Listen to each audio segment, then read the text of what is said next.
ನಮಸ್ಕಾರ. ಮುಖ್ಯಾಂಶಗಳು. ತಾಂಜಾನಿಯಾ ವಿದ್ಯಾರ್ಥಿನಿ ಮೇಲಿನ ದೌರ್ಜನ್ಯದಂತಹ ಘಟನೆ ಮರುಕಳಿಸದಂತೆ ಎಲ್ಲ ಅಗತ್ಯ ಕ್ರಮ. Doctor G Parameshwar. ಬೆಂಗಳೂರಿನಲ್ಲಿ ವಿದೇಶಿ ವಿದ್ಯಾರ್ಥಿಗಳ ನಡವಳಿಕೆ ಬಗ್ಗೆ ನಿಗಾ ಇಡಲು ವಿಶೇಷ ತಂಡ ರಚಿಸಬೇಕು. ಡಿವಿ ಸದಾನಂದಗೌಡ ಆಗ್ರಹ. ಮೈಸೂರಿನಲ್ಲಿ ಬೆಂಗಳೂರು ಅಂತಾರಾಷ್ಟ್ರೀಯ ಸಿನಿಮೋತ್ಸವದ ಸಮಾರೋಪ ಸಮಾರಂಭ. ಮುಖ್ಯಮಂತ್ರಿ ಸಿದ್ದರಾಮಯ್ಯ ಅವರಿಂದ ಪ್ರಶಸ್ತಿ ಪ್ರದಾನ. ಮತ್ತು ದಕ್ಷಿಣ ಏಷ್ಯಾ ಕ್ರೀಡಾಕೂಟ, ಸಾರ್ಕ್ ದೇಶಗಳ ನಡುವೆ ಬಾಂಧವ್ಯ ಬಲವರ್ಧನೆಗೆ ಸಹಕಾರಿ. ಪ್ರಧಾನಿ ನರೇಂದ್ರ ಮೋದಿ. ವಾರ್ತೆಗಳ ವಿವರ.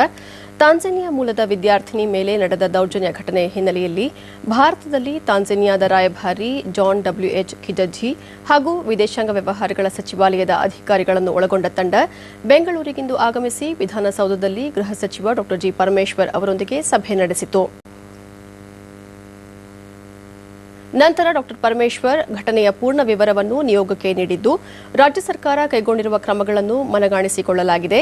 ಇಂತಹ ಘಟನೆ ಮರುಕಳಿಸದಂತೆ ಎಲ್ಲ ಕ್ರಮ ಕೈಗೊಳ್ಳುವುದಾಗಿ ಭರವಸೆ ನೀಡಲಾಗಿದೆ. ಕೆಲ ವಿದೇಶಿ ವಿದ್ಯಾರ್ಥಿಗಳು ವೀಸಾ ಅವಧಿ ಮೀರಿ ವಾಸ್ತವ್ಯ ಮುಂದುವರೆಸಿರುವ ಬಗ್ಗೆ ಕೂಡ ಚರ್ಚಿಸಲಾಗಿದ್ದು, ಈ ಬಗ್ಗೆ ಸೂಕ್ತ ಕ್ರಮ ಕೈಗೊಳ್ಳಲಾಗುವುದು ಎಂದರು. ಅವರ ಹೆಸರು ಕೂಡ ಗೊತ್ತಾಗಲಿ. ಜಾನ್ ಡಬ್ಲ್ಯೂಎಚ್ ಕಿಜಾಜಿ ಅವರು ಇವತ್ತು ವಿದೇಶಾಂಗ ಸಚಿವಾಲಯದ ಪ್ರತಿನಿಧಿಗಳ ಜೊತೆ ರಾಜ್ಯಕ್ಕೆ ಭೇಟಿ ನೀಡಿದರು. ನನ್ನ ಮತ್ತು ನಮ್ಮ ಅಧಿಕಾರಿಗಳ ಜೊತೆಯಲ್ಲಿ ಚರ್ಚೆ ಮಾಡಿ 31ನೇ ತಾರೀಕು ಮತ್ತು ಅದರ ಸಬ್ಸಿಕ್ವೆಂಟ್ ಆಗಿ ಆದಂಥ ಘಟನೆಗಳ ಬಗ್ಗೆ ವಿವರಣೆಯನ್ನು ತಿಳ್ಕೊಳ್ಳೋದಕ್ಕೆ ಬಂದಿದೆ. ಅವರಿಗೆ ನಮ್ಮ ಅಧಿಕಾರಿಗಳು ಮತ್ತು ನಾನು ವಿವರಣೆಗಳನ್ನು ಕೊಟ್ಟಿದ್ದೇವೆ ಮತ್ತು ಯಾವ ರೀತಿ ಈ ಘಟನೆ ನಡೆಯಿತು, ವಿದ್ಯಾರ್ಥಿಗಳ ಪಾತ್ರ ಅದರಲ್ಲಿ ಏನಿತ್ತು ಮತ್ತು ನಮ್ಮ ಒಬ್ಬರು ಸ್ಥಳೀಯ ಮಹಿಳೆ ಈ ಆಕ್ಸಿಡೆಂಟಲ್ಲಿ ತೀರ್ಕೊಂಡ್ರು, ಅದಕ್ಕಾಗಿ ಏನೆಲ್ಲ ಘಟನೆ ನಡೀತು ಅಂತಕ್ಕಂಥ ವಿಚಾರಗಳನ್ನು ನಾನು ವಿವರವಾಗಿ ಅವರಿಗೆ ತಿಳಿಸಿದ್ದೇನೆ. ಜಾನ್ ಕಿಜಜ್ಜಿ, ಅರ್ಥಪೂರ್ಣ ಚರ್ಚೆ ನಡೆದಿದ್ದು ಘಟನೆ ಕುರಿತು ಸ್ಪಷ್ಟ ಚಿತ್ರಣ ಲಭ್ಯವಾಗಿದೆ. ಆಫ್ರಿಕಾದ ವಿದ್ಯಾರ್ಥಿಗಳ ಭದ್ರತೆಗೆ ಸೂಕ್ತ ಕ್ರಮ ಕೈಗೊಳ್ಳುವುದಾಗಿ ಸರ್ಕಾರ ಭರವಸೆ ನೀಡಿದೆ ಎಂದರಲ್ಲದೆ, ದೇಶದ ಕಾನೂನು ಹಾಗೂ ರಾಜ್ಯದ ನಾಯಕತ್ವವನ್ನು ಗೌರವಿಸಿ ಸ್ಥಳೀಯ ಸಮುದಾಯದೊಂದಿಗೆ ಸೌಹಾರ್ದದಿಂದ ಇರುವಂತೆ ಆಫ್ರಿಕಾದ ವಿದ್ಯಾರ್ಥಿಗಳಿಗೆ ಕರೆ ನೀಡಿದರು.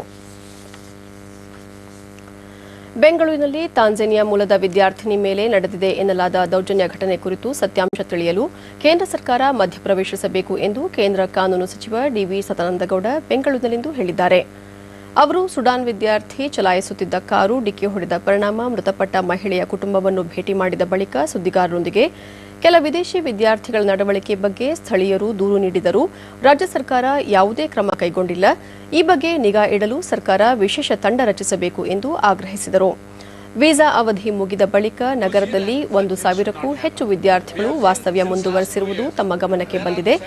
ಘಟನೆಗೆ ಸಂಬಂಧಿಸಿ ಅಮಾಯಕರನ್ನು ಬಂಧಿಸಬಾರದು ಎಂದು ಒತ್ತಾಯಿಸಿದರು.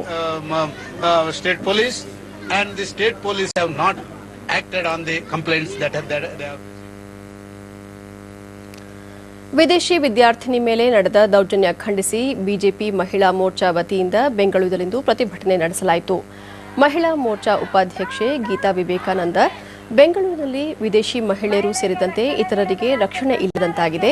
ತಾಂಜಾನಿಯಾ ವಿದ್ಯಾರ್ಥಿನಿ ಮೇಲೆ ಹಲ್ಲೆ ನಡೆಯುತ್ತಿದ್ದ ವೇಳೆ ಪೊಲೀಸರು ರಕ್ಷಣೆ ನೀಡದೆ ಯಾವುದೇ ರೀತಿಯ ಕ್ರಮ ಕೈಗೊಂಡಿಲ್ಲ. ರಾಜ್ಯದಲ್ಲಿ ಕಾನೂನು ವ್ಯವಸ್ಥೆ ಸಂಪೂರ್ಣ ಹದಗೆಟ್ಟಿದೆ ಎಂದು ಆರೋಪಿಸಿದರು.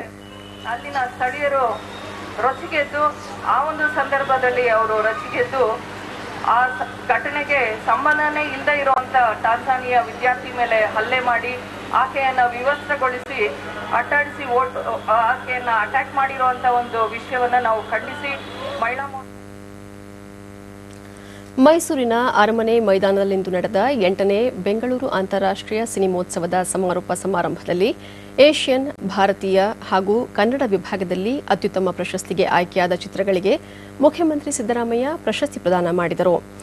ಏಷ್ಯನ್ ವಿಭಾಗದಲ್ಲಿ ಅಂಡರ್ ಹೆವೆನ್ ಹಾಗೂ ಕನ್ನಡದ ತಿಥಿ ಚಿತ್ರಗಳು, ಭಾರತೀಯ ಚಿತ್ರ ವಿಭಾಗದಲ್ಲಿ ಮರಾಠಿಯ ಸೈಲೆನ್ಸ್ ಅತ್ಯುತ್ತಮ ಚಿತ್ರ ಹಾಗೂ ತೀರ್ಪುಗಾರರ ಪ್ರಶಸ್ತಿಗೆ ಮಲಯಾಳಂನ ದಿ ಐ ಹಾಗೂ ಹಿಂದಿಯ ಐಲ್ಯಾಂಡ್ ಸಿಟಿ ಮತ್ತು ಕನ್ನಡ ಚಿತ್ರ ವಿಭಾಗದಲ್ಲಿ ವಿದಾಯ ಅತ್ಯುತ್ತಮ ಚಿತ್ರ ಪ್ರಶಸ್ತಿಗೆ ಭಾಜನವಾಗಿದ್ದು, ಉಳಿದಂತೆ ಪುಟ ತಿರುಗಿಸಿ ನೋಡು ಹಾಗೂ ನಾನು ಅವನಲ್ಲ ಅವಳು ಚಿತ್ರಗಳು ಪ್ರಶಸ್ತಿಗೆ ಆಯ್ಕೆಯಾಗಿವೆ. ಚಲನಚಿತ್ರ ಅಕಾಡೆಮಿ ಅಧ್ಯಕ್ಷ ರಾಜೇಂದ್ರ ಸಿಂಗ್ ಬಾಬು ಮಾತನಾಡಿ, ಚಿತ್ರೋತ್ಸವಕ್ಕಾಗಿ ಪ್ರತ್ಯೇಕ ನಿರ್ದೇಶನಾಲಯ ಸ್ಥಾಪನೆ, ಮೈಸೂರಿನಲ್ಲಿ ಚಿತ್ರರಂಗದವರಿಗಾಗಿ ಪ್ರತ್ಯೇಕ ಬಡಾವಣೆ ಹಾಗೂ ಕಳೆದ ಬಜೆಟ್ನಲ್ಲಿ ಪ್ರಕಟಿಸಲಾಗಿರುವ 300 ಜನತಾ ಚಿತ್ರಮಂದಿರವನ್ನು ಶೀಘ್ರ ಕಾರ್ಯರೂಪಕ್ಕೆ ತರುವಂತೆ ಮುಖ್ಯಮಂತ್ರಿ ಸಿದ್ದರಾಮಯ್ಯ ಅವರಿಗೆ ಮನವಿ ಮಾಡಿದರು. ಅಲ್ಲಿ ಆರಂಭೋತ್ಸವ ಮಾಡಿದ್ವಿ. ಇಲ್ಲಿ ವಿಶ್ವ ಕನ್ನಡ ಸಮ್ಮೇಳನ ಆದಮೇಲೆ ಮೊದಲನೇ ಸಾರಿಗೆ ಕನ್ನಡ ಚಿತ್ರರಂಗದ 85 ವರ್ಷದ ಇತಿಹಾಸದಲ್ಲಿ ಮೊದಲ ಬಾರಿಗೆ ಮೈಸೂರಲ್ಲಿ, ಅದು ಅರಮನೆ ಮುಂದೆ ಒಂದು ಸಾಂಕೇತಿಕವಾಗಿ ನಮ್ಮ ಈ ಒಂದು ಚಲನಚಿತ್ರೋತ್ಸವದ ಅವಾರ್ಡ್ ಸೆರೆಮನಿಯಲ್ಲಿ ಮಾಡೋಕ್ಕೆ ಅನುವಾದ ಮಾಡಿಕೊಟ್ಟಿದ್ದೀರಾ. ಆದ್ದರಿಂದ ತಮಗೆ ಮತ್ತೊಮ್ಮೆ ಧನ್ಯವಾದಗಳು. ಸಾಂಸ್ಕೃತಿಕ ಕಾರ್ಯಕ್ರಮ ಜರುಗಿದವು. एकदन्ताय वक्रतुण्डाय गौरीतनयाय धीमहि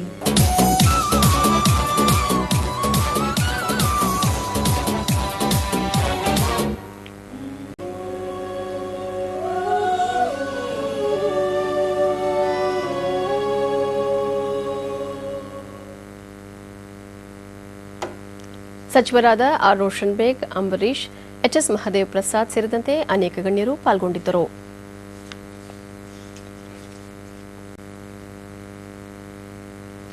ಅಸ್ಸಾಂನ ಗೌಹಾಟಿಯಲ್ಲಿ 12ನೇ ದಕ್ಷಿಣ ಏಷ್ಯಾ ಕ್ರೀಡಾಕೂಟ ಇಂದು ಸಂಜೆ ಆರಂಭವಾಗಿದೆ. ಪ್ರಧಾನಿ ನರೇಂದ್ರ ಮೋದಿ ಉದ್ಘಾಟನಾ ಸಮಾರಂಭದಲ್ಲಿ ಈ ಕ್ರೀಡಾಕೂಟ ದಕ್ಷಿಣ ಏಷ್ಯಾ ದೇಶಗಳ ನಡುವೆ ಬಾಂಧವ್ಯ ಬಲವರ್ಧನೆಗೆ ನೆರವಾಗಲಿದೆ. ಕ್ರೀಡೆ ವ್ಯಕ್ತಿಯ ಆರೋಗ್ಯ ಹಾಗೂ ಸಮಗ್ರ ವ್ಯಕ್ತಿತ್ವ ರೂಪಿಸಲು ಸಹಕಾರಿ ಎಂದರು. ಕ್ರೀಡಾಕೂಟದ ಉದ್ಘಾಟನೆಯನ್ನು ಘೋಷಿಸಿದರು. True sportsman spirit.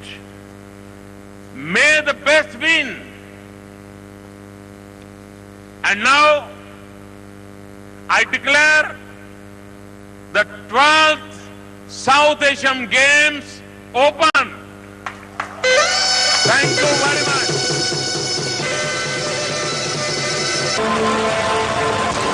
ಕ್ರೀಡಾ ಜ್ಯೋತಿ ಬೆಳಗ್ಗೆ ಕ್ರೀಡಾ ಧ್ವಜಾರೋಹಣ ಮಾಡಲಾಯಿತು.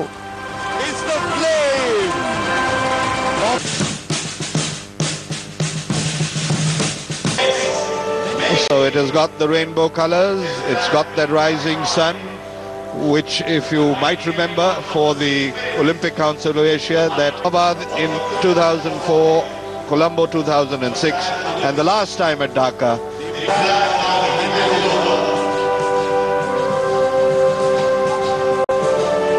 And keep up through sports forever. I promise that we will take part Bharat ತಂಡದ ನಾಯಕ ಸೌರವ್ ಘೋಷಾಲ್ ಪ್ರತಿಜ್ಞಾವಿಧಿ ಸ್ವೀಕರಿಸಿದರು. and abiding by the rules which govern them in the true spirit of sportsmanship for the glory of sport and honor of our teams. For successfully conducting that ಬಳಿಕ ಆಕರ್ಷಕ ಸಾಂಸ್ಕೃತಿಕ ಕಾರ್ಯಕ್ರಮ ಜರುಗಿದವು.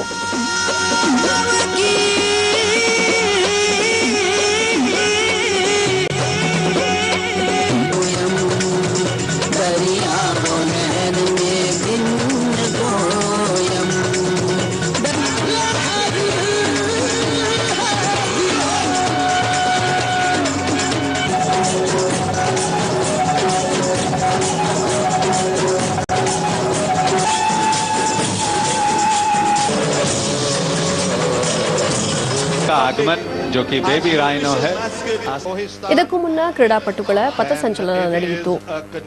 ಅಸ್ಸಾಂ ರಾಜ್ಯಪಾಲ ಪದ್ಮನಾಭ ಬಾಲಕೃಷ್ಣ ಆಚಾರ್ಯ, ಮುಖ್ಯಮಂತ್ರಿ ತರುಣ್ ಗೊಗೊಯ್, ಮೇಘಾಲಯ ರಾಜ್ಯಪಾಲ ವಿ ಷಣ್ಮುಗನಾಥನ್, ಮುಖ್ಯಮಂತ್ರಿ ಮುಕುಲ್ ಸಂಗ್ಮಾ, ಕೇಂದ್ರ ಪೆಟ್ರೋಲಿಯಂ ಸಚಿವ ಧರ್ಮೇಂದ್ರ ಪ್ರಧಾನ್, ಕ್ರೀಡಾ ಸಚಿವ ಸರ್ದಾನಂದ್ ಸೋನೋವಾಲ್ ಸೇರಿದಂತೆ ಅನೇಕ ಗಣ್ಯರು ಉಪಸ್ಥಿತರಿದ್ದರು. ಫೆಬ್ರವರಿ 16ರವರೆಗೆ ನಡೆಯಲಿರುವ ಈ ಕ್ರೀಡಾಕೂಟದಲ್ಲಿ ಭಾರತ, ಪಾಕಿಸ್ತಾನ, ಶ್ರೀಲಂಕಾ, ಬಾಂಗ್ಲಾದೇಶ, ಅಫ್ಘಾನಿಸ್ತಾನ, ನೇಪಾಳ, ಭೂತಾನ್ ಹಾಗೂ ಮಾಲ್ಡೀವ್ಸ್ನ 2,500ಕ್ಕೂ ಹೆಚ್ಚು ಕ್ರೀಡಾಪಟುಗಳು ಪಾಲ್ಗೊಂಡಿದ್ದಾರೆ. ಭಾರತ 3ನೇ ಬಾರಿಗೆ ಈ ಕ್ರೀಡಾಕೂಟ ಆಯೋಜಿಸಿದ್ದು, ಗೌಹಾಟಿ ಮತ್ತು ಶಿಲಾಂಗ್ನಲ್ಲಿ 23 ಕ್ರೀಡಾ ವಿಭಾಗಗಳ 228 ಸ್ಪರ್ಧೆಗಳು ನಡೆಯಲಿವೆ. as they come smartly towards the flag field. भारतीय बच्चे इन बड़े टूर्नामेंट्स में हिस्सा लेते हैं। The Sarusajai Sports Complex. There are other, and now we will ceremony of 12 South Asian Games. Kindle the spirit of friendship. ಮುಂಬರುವ ವಿಧಾನಸಭಾ ಚುನಾವಣೆಯಲ್ಲಿ ಬಿಜೆಪಿಯನ್ನು ಅಧಿಕಾರಕ್ಕೆ ತಂದರೆ ಅಸ್ಸಾಂ ರಾಜ್ಯವನ್ನು ಅಭಿವೃದ್ಧಿಯಲ್ಲಿ ಮುಂಚೂಣಿಗೆ ತರಲಾಗುವುದು ಎಂದು ಪ್ರಧಾನಿ ನರೇಂದ್ರ ಮೋದಿ ಭರವಸೆ ನೀಡಿದ್ದಾರೆ. ಅವರು ಅಸ್ಸಾಂನ ಮೊರನ್ನಲ್ಲಿಂದು ಚಹಾ ಕಾರ್ಮಿಕರನ್ನು ಉದ್ದೇಶಿಸಿ ಮಾತನಾಡಿ, ಬಡವರು, ರೈತರು ಹಾಗೂ ಕಾರ್ಮಿಕರ ಪರ ಮಸೂದೆಗಳಿಗೆ ಕಾಂಗ್ರೆಸ್ ಸಂಸತ್ನಲ್ಲಿ ಅಡ್ಡಿಪಡಿಸುವ ಮೂಲಕ ಅಭಿವೃದ್ಧಿಗೆ ತೊಡಕಾಗಿದೆ ಎಂದು ಆರೋಪಿಸಿದರು. ತಮ್ಮ ಸರ್ಕಾರ ರೈತರಿಗೆ ಅನುಕೂಲ ಕಲ್ಪಿಸಲು ಪ್ರಧಾನಮಂತ್ರಿ ಫಸಲ್ ಬಿಮಾ ಯೋಜನೆಯನ್ನು ಜಾರಿಗೊಳಿಸಿದ್ದು, ರೈತರಿಂದ ಅತ್ಯಲ್ಪ ಪ್ರಮಾಣದಲ್ಲಿ ಪ್ರೀಮಿಯಂ ಕಟ್ಟಿಸಿಕೊಂಡು ಹೆಚ್ಚಿನ ಮೊತ್ತ ನೀಡಲಿದೆ. ನೈಸರ್ಗಿಕ ವಿಕೋಪಗಳಿಂದ ಬೆಳೆ ನಷ್ಟಕ್ಕೆ ಒಳಗಾಗುವ ರೈತರಿಗೆ ಇದರಿಂದ ಹೆಚ್ಚಿನ ನೆರವಾಗಲಿದೆ ಎಂದು ಹೇಳಿದರು. एक परिवार ने राज्यसभा नहीं चलने दी और उसके कारण ब्रह्मपुत्र में जो हमें जल परिवहन का बहुत बड़ा काम करना था, वो काम अटक गया मेरे भाई। प्रधानमंत्री फसल बीमा योजना बनाई है, अभी उसको लागू किया है। पहले 50% तक कभी कभी बीमा का पैसा देना पड़ता था, हमने उसको 2% कर दिया, 2%। और इतना ही नहीं, वो जितना बीमा उतारेगा वो सारा का सारा मंजूर किया जाएगा और इस प्रकार की व्यवस्था की। और पहले की तरह सालों तक रुकता था नहीं, टेक्नोलॉजी का उपयोग करके तुरंत भुगतान हो, उसकी भी व्यवस्था की गई। और मैं चाहूंगा छोटे छोटे मेरे जो किसान हैं आसाम के, वे प्रधानमंत्री फसल बीमा योजना का फायदा उठाएं। बहुत कम पैसा देना पड़ता है, लेकिन आपके जीवन में कोई प्राकृतिक आपदा आ गई तो आप उसको सुरक्षा पा सकते हैं। ಇದಕ್ಕೂ ಮುನ್ನ ದಿಬ್ರುಗಢ ಸಮೀಪ ಬ್ರಹ್ಮಪುತ್ರ ಕ್ರ್ಯಾಕರ್ ಮತ್ತು ಪಾಲಿಮರ್ ಹಾಗೂ ಮೇಣದ ಕಾರ್ಖಾನೆಯನ್ನು ದೇಶಕ್ಕೆ ಸಮರ್ಪಿಸಿದರು. ನಂತರ ಅಭಿವೃದ್ಧಿಯ ವಿಳಂಬದಿಂದ ದೇಶ ಸಾಕಷ್ಟು ತೊಂದರೆ ಎದುರಿಸುತ್ತಿದೆ. ಅಭಿವೃದ್ಧಿ ಯೋಜನೆಗಳನ್ನು ಸಕಾಲಿಕವಾಗಿ ಪೂರ್ಣಗೊಳಿಸಿದರೆ ದೇಶಕ್ಕೆ ಒಳಿತಾಗಲಿದೆ. ಇಂದು ಉದ್ಘಾಟನೆಗೊಂಡ ಯೋಜನೆ 25 ವರ್ಷಗಳ ಹಿಂದೆಯೇ ಆರಂಭವಾಗಬೇಕಿತ್ತು ಎಂದು ಹೇಳಿದರು. ದೇಶದ ಈಶಾನ್ಯ ಪ್ರದೇಶ ಅಭಿವೃದ್ಧಿಯಾದರೆ ಮಾತ್ರ ದೇಶದ ಸರ್ವಾಂಗೀಣ ಅಭಿವೃದ್ಧಿ ಸಾಧ್ಯ. ಈ ಹಿನ್ನೆಲೆಯಲ್ಲಿ ತಮ್ಮ ಸರ್ಕಾರ ಈ ಪ್ರದೇಶದಲ್ಲಿ ಮೂಲಸೌಕರ್ಯ ಹಾಗೂ ಸಂಪರ್ಕ ಕಲ್ಪಿಸಲು ವಿಶೇಷ ಆದ್ಯತೆ ನೀಡುತ್ತಿದೆ ಎಂದು ಹೇಳಿದರು. ಯುವಕರಿಗೆ ಹೊಸ ಅವಕಾಶಗಳು ಕಲ್ಪಿಸುವ ಉದ್ದೇಶದಿಂದ ತಮ್ಮ ಸರ್ಕಾರ ಮುದ್ರಾ ಹಾಗೂ ಸ್ಟಾರ್ಟ್ಅಪ್ ಇಂಡಿಯಾದಂತಹ ವಿನೂತನ ಯೋಜನೆಗಳನ್ನು ಜಾರಿಗೊಳಿಸುತ್ತಿದ್ದು, ದೊಡ್ಡ ನಗರಗಳಲ್ಲದೆ ಸಣ್ಣಪುಟ್ಟ ಪಟ್ಟಣಗಳಲ್ಲೂ ಉದ್ಯೋಗ ಸೃಷ್ಟಿಗೆ ಆದ್ಯತೆ ನೀಡುತ್ತಿದೆ ಎಂದು ಹೇಳಿದರು. न सिर्फ हिंदुस्तान का पूर्वी इलाका, लेकिन हिंदुस्तान के पूर्वी इलाके के साथ सटे हुए देश, जिनके साथ सहज रूप से हमारे व्यापारिक संबंध यहां से विस्तृत हो सकते हैं, ये सारे देश हमारे इस भूभाग के विकास के साथ उनकी कनेक्टिविटी बहुत बड़ी ताकत देती है। ಕೇಂದ್ರ ರಾಸಾಯನಿಕ ಮತ್ತು ರಸಗೊಬ್ಬರ ಖಾತೆ ಸಚಿವ ಅನಂತ್ ಕುಮಾರ್, ನೂತನ ಕಾರ್ಖಾನೆ ವಾರ್ಷಿಕ 3 ಲಕ್ಷ ಟನ್ ಪಾಲಿಮರ್ ಉತ್ಪಾದಿಸಲಿದ್ದು 1 ಲಕ್ಷ ಮಂದಿಗೆ ಉದ್ಯೋಗ ಒದಗಿಸಲಿದೆ ಎಂದರು. सम्मान करना चाहता हूं। हम सब जानते हैं, जब माननीय राजीव गांधी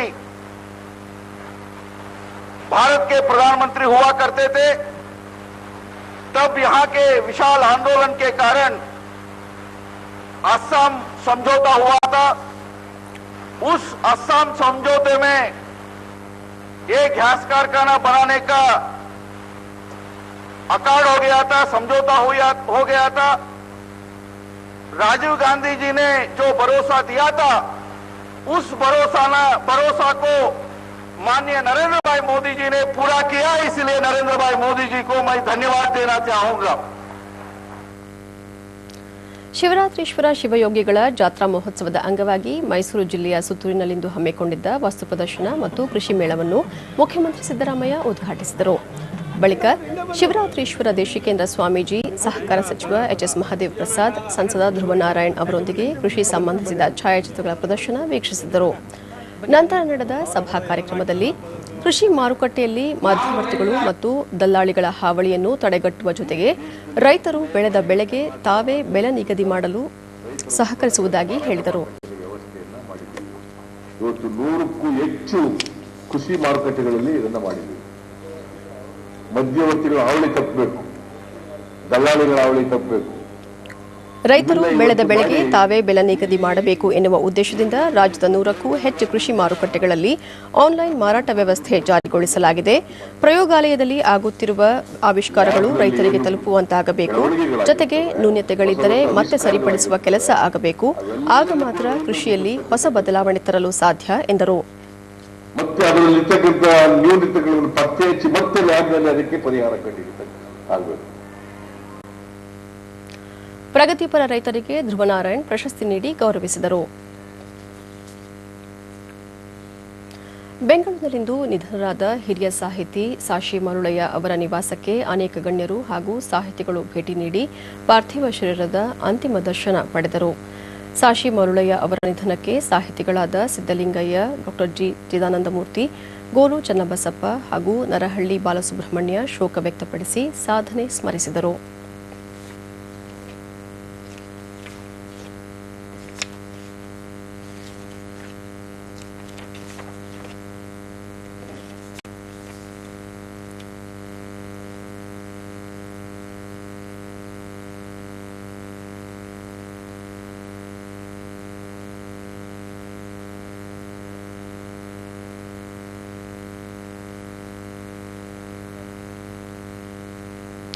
ಮುಖ್ಯಮಂತ್ರಿ ಸಿದ್ದರಾಮಯ್ಯ ಮೈಸೂರಿನಲ್ಲಿ ತೀವ್ರ ಸಂತಾಪ ವ್ಯಕ್ತಪಡಿಸಿದರು.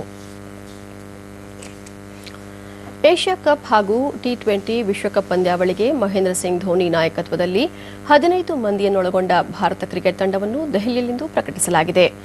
ಮೊಹಮ್ಮದ್ ಶಮಿ ತಂಡಕ್ಕೆ ವಾಪಸ್ಸಾಗಿದ್ದು, ಪವನ್ ನೇಗಿಗೆ ಇದೇ ಮೊದಲ ಬಾರಿಗೆ ತಂಡದಲ್ಲಿ ಅವಕಾಶ ಕಲ್ಪಿಸಲಾಗಿದೆ.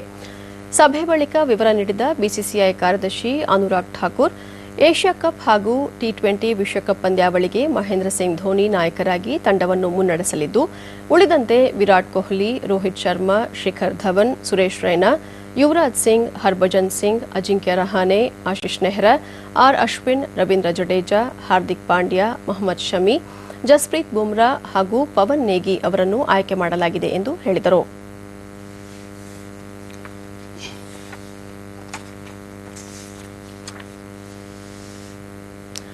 ಬಿಸಿಸಿಐ ಆಯ್ಕೆ ಸಮಿತಿ ಅಧ್ಯಕ್ಷ ಸಂದೀಪ್ ಪಾಟೀಲ್ ಆಟಗಾರರ ಇತ್ತೀಚಿನ ಪ್ರದರ್ಶನ, ದೇಶೀಯ ಪಂದ್ಯಗಳಲ್ಲಿ ಅವರ ಸಾಮರ್ಥ್ಯ ಸೇರಿದಂತೆ ಹಲವು ಮಾನದಂಡಗಳನ್ನು ಮುಂದಿಟ್ಟುಕೊಂಡು ಉತ್ತಮ ಹಾಗೂ ಅನುಭವಿ ಆಟಗಾರರನ್ನು 2 ಮಹತ್ವದ ಪಂದ್ಯಾವಳಿಗೆ ಆಯ್ಕೆ ಮಾಡಲಾಗಿದೆ ಎಂದರು.